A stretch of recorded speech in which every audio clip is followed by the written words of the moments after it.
mas agora a gente fala com ele, professor, mestre Reginaldo Nassi. Oi, Reginaldo, que bom que você está aqui, tudo bem?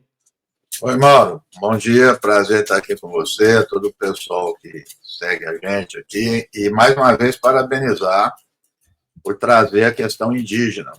Eu, sinceramente, não tenho visto, eu tenho visto muito pouco, o lugar que eu mais vejo é aqui. É preocupante isso, não está na pauta, não está na agenda da política, do governo, etc., e é muito importante. Gosto muito do que vocês têm feito aqui. Legal, obrigado. Para nós realmente é chave. E pensar que os indígenas... Gente, Reginaldo, o que está acontecendo no Pará é um negócio muito sério, né? O Pará, né, da cabanagem, né? O Pará da Revolução dos Cabanos. É sempre bom esquecer, lembrar século XIX. O que está acontecendo no Pará é uma mobilização popular que não está acontecendo neste momento em nenhum outro estado do país sob liderança indígena. É impressionante isso. Interessante, muito interessante. Tem que entender isso. É isso aí. Reginaldo, quero começar com uma breve palavra sua. Nós já conversamos bastante sobre isso da outra vez que você veio. Era mais uma atualização do que está acontecendo na PUC, né? Com essa matéria da Carta Capital, achei bem emblemático o título, né? Macartismo sionista tomando conta da PUC, pelo que eu sei, correndo o risco, inclusive, do curso, né, da pós-graduação em Relações Internacionais sob a sua liderança, que é talvez o curso mais prestigiado da PUC hoje em dia, né, a acabar. Como é que está o cenário nesse momento, Reginaldo? Vai muito mal. É um pós-graduação que foi criado, o que está em questão aí, né? Há 23 anos, né? É uma associação inédita, são duas públicas e uma privada, que é a PUC, né, que é uma fundação. Então, esse convênio já dura esse tempo, tem mestrado, doutorado, centenas de teses já defendidas, teses premiadas, e de uma hora para outra, a Fundação São Paulo resolveu tirar a PUC. Né? A PUC saindo vai continuar a Unicamp e o Unesp. Vão continuar, mas vão tirar, mas quer tirar a PUC. E o argumento inicial que ele deu, conversa comigo, informal, porque eu tive que deixar o celular de fora, né? Da reunião, não pode gravar, então ninguém pode confirmar isso, mas eu dou muito valor à palavra. Ele falou que era uma questão financeira, né? A questão financeira não para em pé, por vários motivos. Primeiro, é que o curso de graduação, então, para as pessoas entenderem, tem o curso de graduação, o bacharelado, e tem o pós-graduação. O curso de graduação é o segundo curso mais concorrido na PUC. Primeiro é medicina, segundo, candidato vaga. Não tem evasão. São 584 alunos que pagam mensalidade caríssima, aliás, para discutir. R$ 4.600 por mês. Ou seja, dá média R$ 2.700.000 por mês o curso de RI. Aí ele diz que não tem recursos para 9 bolsas. São 9 bolsas para os estudantes. 9 bolsas. 9 bolsas. Anual. São 5 de mestrado e 4 de doutorado. Então, quer ele cortar a bolsa. Se corta a bolsa, como as 12 são públicas, o aluno não vai pagar, não é para pagar. Não tem sentido nenhum. Então, esse argumento não para em pé. Um outro, argumento, é interessante. Fui conversar com o reitor disse assim, Reginaldo, você tem que entender, nós estamos com 17 cursos deficitários e estamos mantendo. Eu falei, justamente, se tem 17 deficitários, vocês estão mantendo, eu acho que deve manter, não é isso, que eu acho que tem que investir. Mas se tem 17 deficitários manter, por que não mantém o nosso? Mas não há nada escrito, Mauro, nada escrito. Ninguém escreve, ninguém nada, é só o RH. Nem escrito nem gravado, né? Porque não pode entrar na reunião. Ninguém se manifesta. Agora, o que é interessante, depois da reportagem da Carta Capital e outros, a Fundação São Paulo, que é a igreja, respondeu. A resposta é esdrúxula. Uma cartinha dizendo que o responsável não menciona a questão financeira, ela está no... A Carta Capital a gente colocou no final da matéria lá. Ele não menciona a questão financeira. E diz que o responsável pela não assinatura do convênio é os professores. Nós somos os culpados. Entendeu? A gente é que não quer. Né?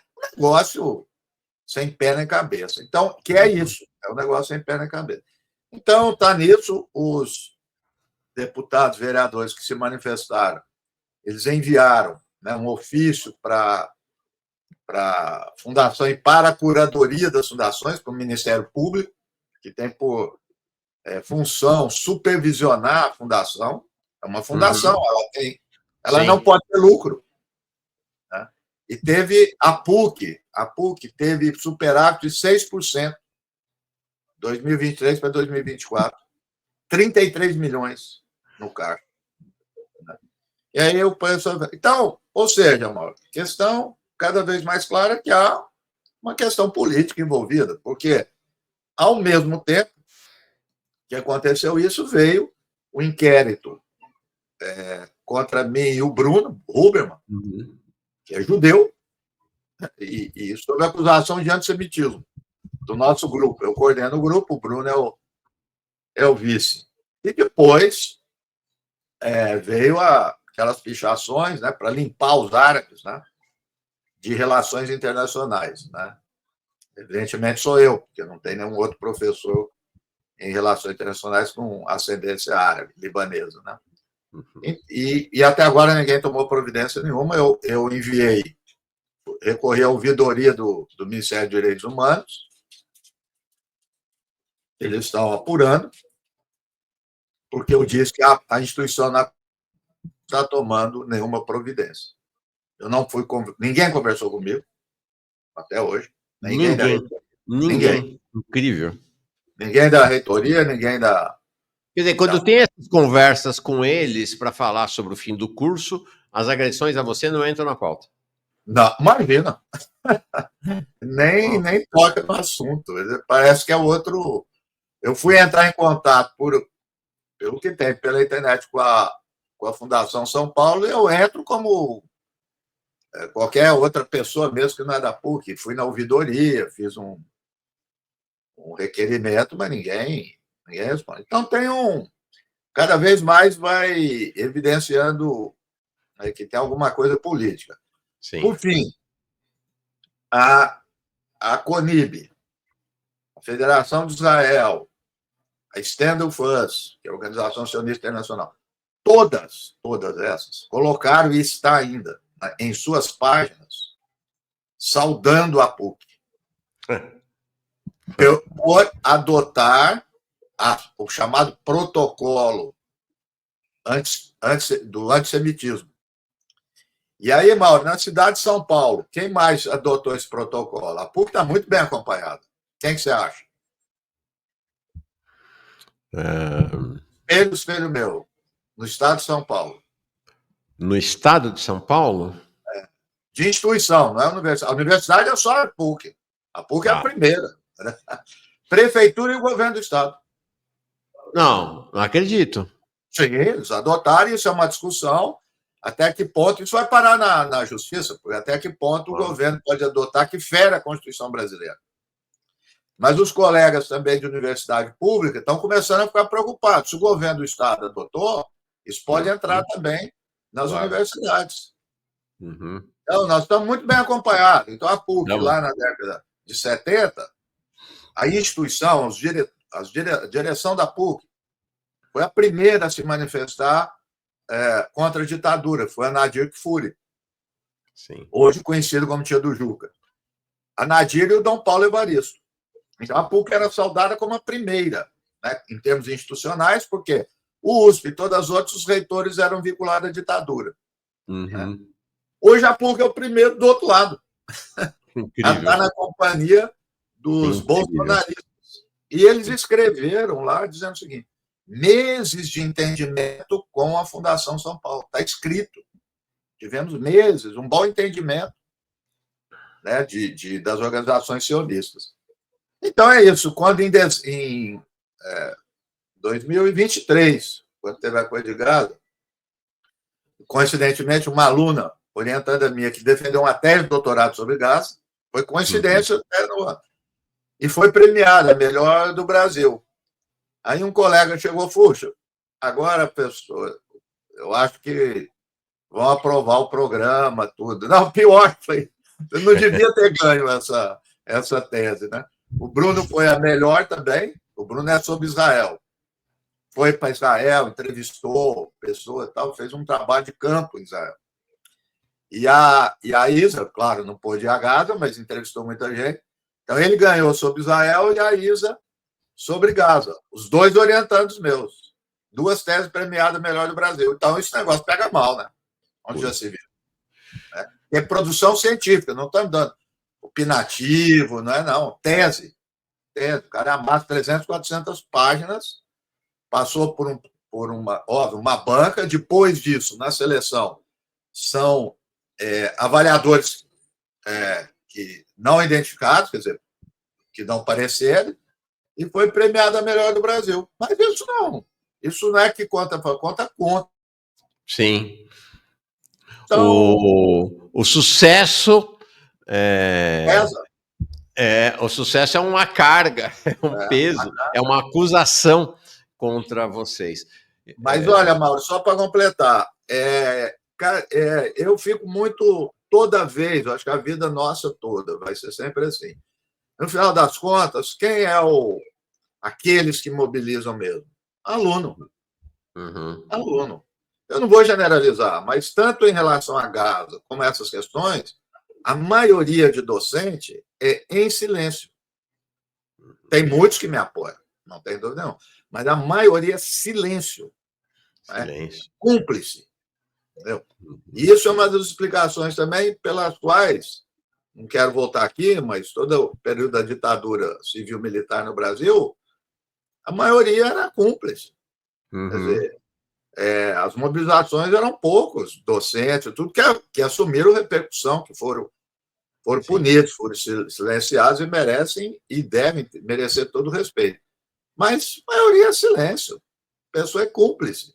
O cara entra em sala de aula, fala de direitos humanos e não abre a boca para a Palestina. Isso aí. Não abre a boca para indígena. Então, é só aquilo que... Agora tem um evento nada contra. Acho até deve fazer um evento na PUC do Rio, 110 anos do genocídio do povo armênio, que deve fazer mesmo. Eu não estou considerando. Mas não faz sobre Palestina. Que está acontecendo, não é passado. Diante dos nossos olhos. Diante dos nossos olhos. Então, isso revela muito. Eu estou me limitando aqui vamos dizer, a chamada classe intelectual, né? Mas é cúmplice, são todos cúmplices disso. Agora, o professor Paulo Sérgio Pinheiro, que é um guerreiro, é um homem fantástico, briga com todo mundo pela questão palestina, lutou tanto que conseguiu suspender uma feira de Israel que ia acontecer na USP agora. Ele batalhou tanto e... Então, você encontra esses exemplos heróicos, vamos dizer, isolados. Né? E temos um comitê de solidariedade de todas as universidades ao povo palestino, aqui no Brasil. Eu não estou desconsiderando isso, só para deixar claro. Mas a maioria é como se não tivesse acontecendo nada no país. E a PUC, como uma instituição da sociedade, reflete isso. Racismo contra negro e pobre, contra indígena, porque lá tem alunos indígenas, tem vindo muitos relatos. Então, isso não merece destaque da fundação. Merece destaque a definição. Veja bem, estou ao lado da luta antissemitismo, antissemita, mas com destaque, com o conceito de antissemitismo criticado por boa parte das organizações judaicas. Sim. Então, é essa a situação. Não há ninguém tão a favor do povo judeu como nós. Né? Esses sionistas é que são contra o povo judeu. Esses sionistas é que enxovalham a imagem do povo judeu ao redor do planeta e vão... Quem constrói antissemitismo no mundo são os sionistas. Né? Certa feita, uma pessoa que me perseguia aí falou assim, me xingou tudo e disse assim, você um dia vai descobrir sua ascendência judaica. Eu falei, puxa, eu vou ficar muito contente. Eu gosto muito do judaísmo, mas tenho nojo do Estado de Israel, que é terrorista. Essa pessoa depois me processou, e isso foi uma das peças do processo que eu me livrei.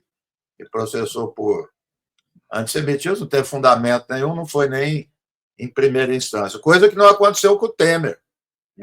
Sim. O Milton Temer passou um aperto danado, né, que foi condenado em primeira instância e depois reverteu. Então, eles estão entrando no momento que a Universidade Americana estão passando por isso. Sim. Querem trazer para cá isso. É isso que está trazendo. E acharam um lugar ali na PUC. No Brasil inteiro, a PUC é a única que adotou. É a única esse universidade protocolo do Brasil que adotou esse protocolo, que vai justamente no ponto que você falou. Sim. Ele deixa ambíguo a confusão entre Estado e povo, coisa que nenhum dicionário de política admite, porque Estado e povo são completamente distintos. Né? Mas essa definição deixa ambíguo, né? Não é um protocolo antissemita, gente, é um protocolo sionista. É disso que se trata. É um protocolo sionista, é isso aí. Sionista. Deixa eu ler aqui algumas mensagens, e aí quero continuar nesse assunto, mas saindo da PUC, falando de Brasil e de mundo.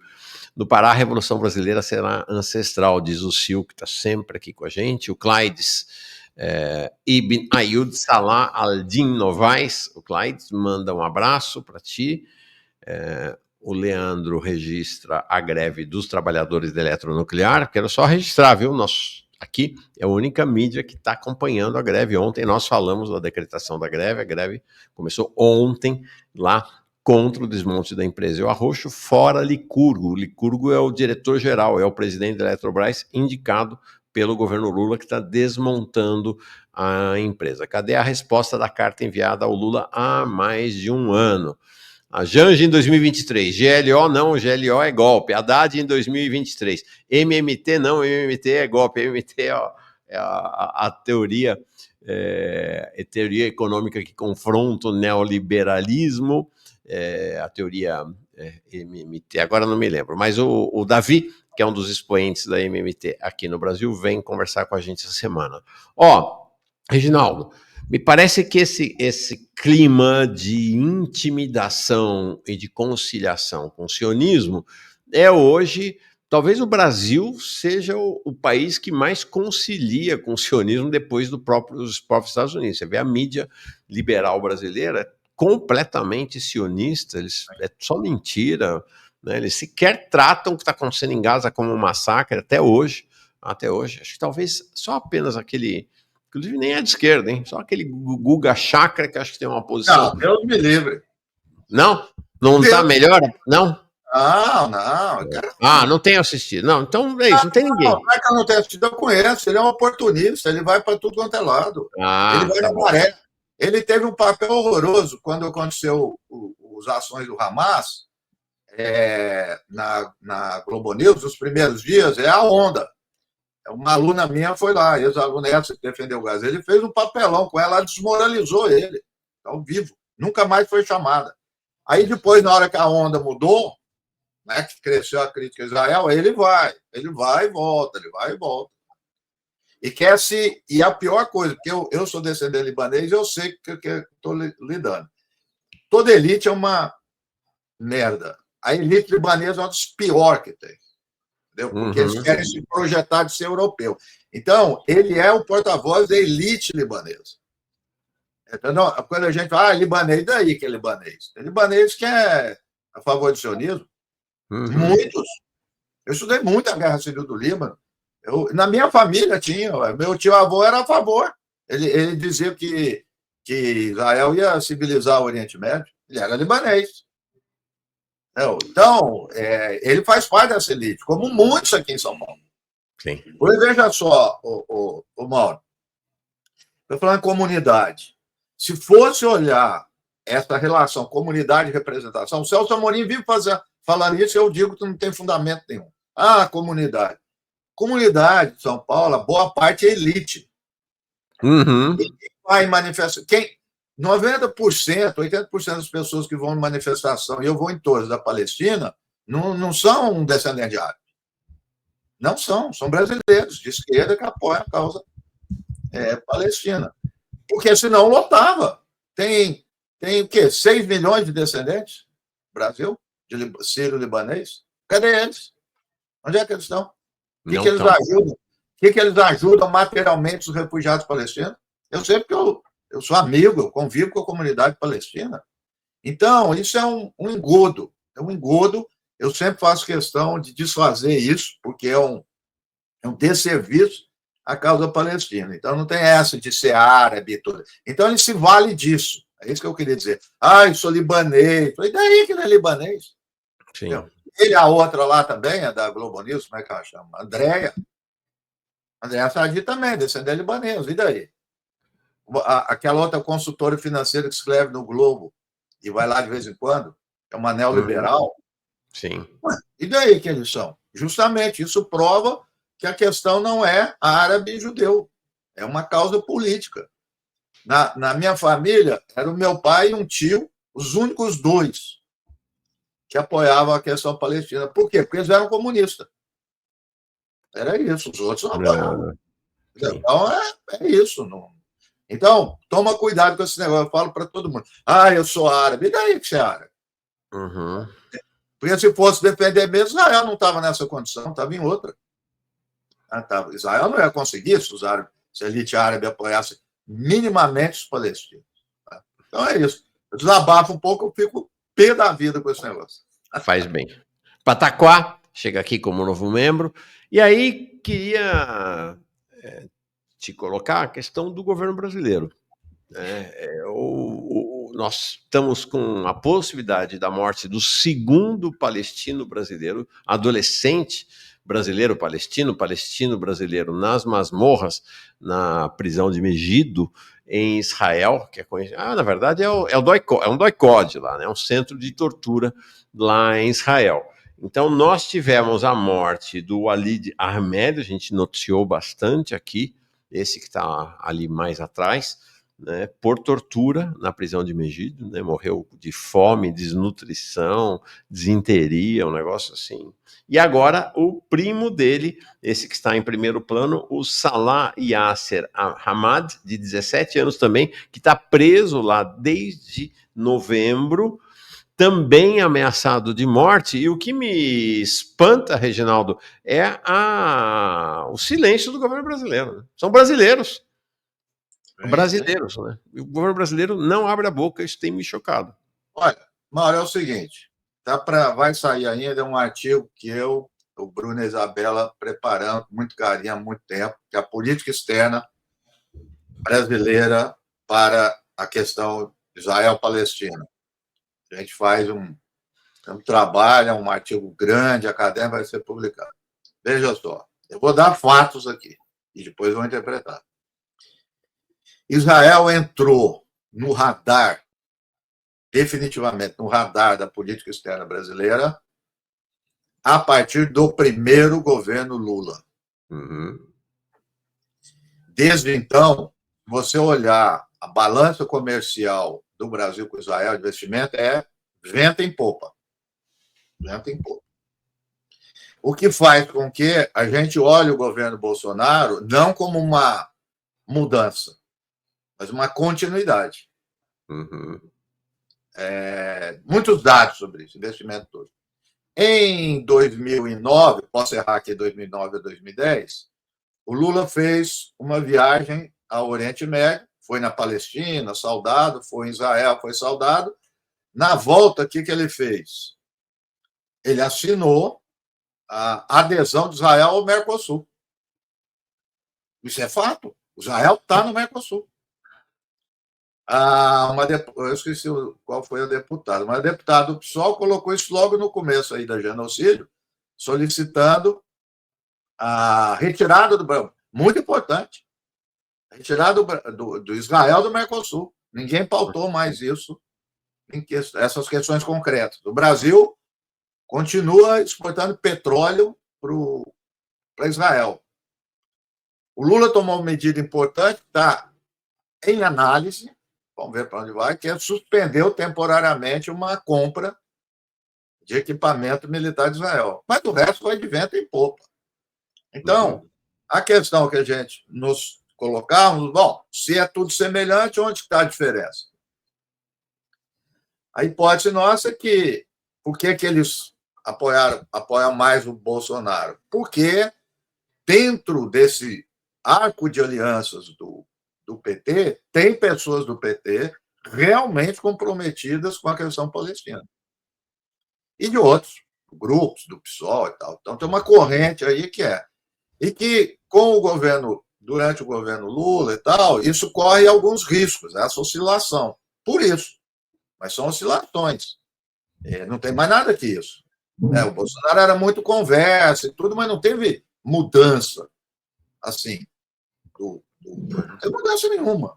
Tem aquelas coisas de declaração em Twitter, etc., mas manteve tudo igual. Então, ou seja, isso que você traz aqui, eu estou falando tudo isso porque é um reflexo disso. Uhum. É um reflexo dessa ambiguidade, dessa hesitação e assim por diante. Teve um artigo que eu li de um israelense muito bom, falando o seguinte: vocês estão esquecendo. O Lula, e agora eu esqueci o nome, é clássico lá em Israel, todo mundo conhece, é o sindicato israelense, que é sionismo de esquerda. E o Lula, antes de ser presidente, lá atrás, o Lula era muito envolvido com esse sindicalismo, né? Uhum. Sionista, que é o chamado sionismo de esquerda, né? E aí ele falou, destoa a declaração do Lula, de falar de genocídio, tudo foi uma declaração realmente muito forte, mas essas declarações fortes não têm sido seguidas, né, por atos concretos. Entendeu? Então, hoje a situação é essa que você está falando. Vamos inverter a questão. Se fosse aí alguém de Israel, o mundo ia cair. Claro. O mundo ia cair. Quer dizer, como foi quando aconteceu com algumas brasileiras que nem sequer morreram, foram resgatadas lá em Israel, né? Então, ou seja, não fosse prisão política, né? Porque o caso lá é prisão política. Se um cidadão israelense judeu fosse preso numa delegacia de polícia aqui por um evento policial corriqueiro e fosse aprisionado e torturado e acabasse morrendo, imagina o que teria acontecido. Então, o governo ele hesita, né, em declarações. Certa feita, eu gostava muito do Marco Aurélio Garcia. Uhum. O Marco Aurélio, nesse artigo que a gente escreveu, era o ponto complicado para o sionismo. Entendeu? Porque ele que tinha as posições muito firmes, né? E um dia ele foi lá na PUC, eu gostava muito dele, e falei para ele brincando, ele era assessor da Dilma naquele momento. Falei, Marco Aurélio, fala para a Dilma falar mal dos palestinos e ajudar materialmente. Falar bem de Israel e cortar as relações comerciais. Porque não adianta ficar criticando Israel e não tem nenhuma ação concreta, né? Ele riu. Como ele era assessor, estava em público, ele riu, mas eu vi que ele concordou com isso. Então, ele era uma voz dissonante nisso. Então, por vezes, tem vozes dissonantes, mesmo gente que não está, a gente sabe, o Breno Altman do PT, o Genuíno, quer dizer, tem um pessoal que é ponta firme, sempre, tem vários, aí eu não vou me lembrar de todos. A própria Gleisi teve manifestação muito forte, tudo. Mas veja, só para concluir, veja que ironia. Quando o Lula falou do genocídio, no dia seguinte, a primeira crítica ao Lula no parlamento foi do líder do governo Senado, o Jacques Wagner. Uhum. Que é um sionista. O líder do governo criticou o governo. O ministro da Defesa, o ano passado, fez um discurso criticando o governo justamente por ter suspendido a compra dos equipamentos militares, explicitamente criticando o governo, que são o setor militar aí muito, muito articulados, né, com Israel, né? E aí, esse dia, quem defendeu os palestinos foi o senador lá do Amazonas, esqueci. É muito atuante na Covid aí, que ele é palestino. Esqueci o nome dele. Omar Aziz. Omar Aziz. É incrível essa história, né? O Omar Aziz, do PSD, defendeu os palestinos e o Jacques Wagner, do PT, defendeu o genocídio dos palestinos, né? É isso. Então, uma vez eu fui, faz tempo. Foi a única vez que eu fui convidado lá no Instituto Lula, que era para falar de terrorismo, não sei o quê, política externa. E aí eu olhei lá, avisaram para mim, falou, aqui não tem a área de Oriente Médio, então você vai falar do Norte da África. Eu arrumei um jeito, né? Porque o Norte da África também é árabe, né? Falei, por quê? Me falaram assim, explicitamente do jeito que eu estou falando. Porque aqui tem uma oposição sionista muito forte, então chegou a um consenso que não pode ter a área de Oriente Médio no Instituto Lula. Não acredito. Não tinha, era o Norte da África. Aí eu comecei falando de Argélia, Egito, aí cheguei lá nos árabes. Então, ou seja, é um movimento muito forte, gente. Sim. Muito forte. Entendeu? Não é brincadeira. Nesse aspecto, eles são muito, muito bons, são muito bem articulados, como são nos Estados Unidos, como são nas coisas. Então, e ele vai além dos judeus. Quando fala assim, o lobby sionista, não é que é de judeu. Muitos judeus são contra, não tem nada a ver com judeu. Tem a ver com um sionismo. Hoje eu estou ruim de nome, economista de esquerda, até está fazendo aí, comemorando a GV, eu esqueci o nome dele. Um dia ele escreveu criticando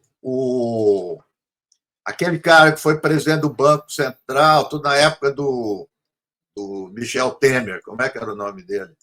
O Meirelles? Não, o outro. Que é do sistema financeiro internacional. Sistema financeiro. Que depois foi, inclusive, lá para o FMI. Isso. Então, o Ilan Goldfarb. Isso, esse aí. Quando os economistas começaram a criticá-lo, saiu um grupo, Meirelles, tudo aqui, que não é nem judeu. Aqui é o Paulo Nogueira que fez a crítica. O Paulo Nogueira Batista Júnior. Fez a crítica. Começaram a ir para cima o Paulo Nogueira, que era antissemitismo. Ele fez uma crítica ao financismo internacional que esse Ilan fazia parte. E aí quem saiu contra ele? São um baixo assinado contra ele. A grande maioria não era judeu. Não era judeu. Ou seja, mas apoia. Por quê? Porque o projeto sionista é um projeto neoliberal do Ocidente. Aí é que é a questão. Não é árabe judeu. Não é Israel coisa. É um projeto da elite ocidental. Israel é um projeto da elite ocidental. Então, eles defendem em todos os lugares. Você tem mais 2 minutinhos só com a gente, que eu sei que você tem uma reunião. Sim. Eu queria 2 dedinhos de prosa seu, 2 minutinhos, para falar do que me parece ser...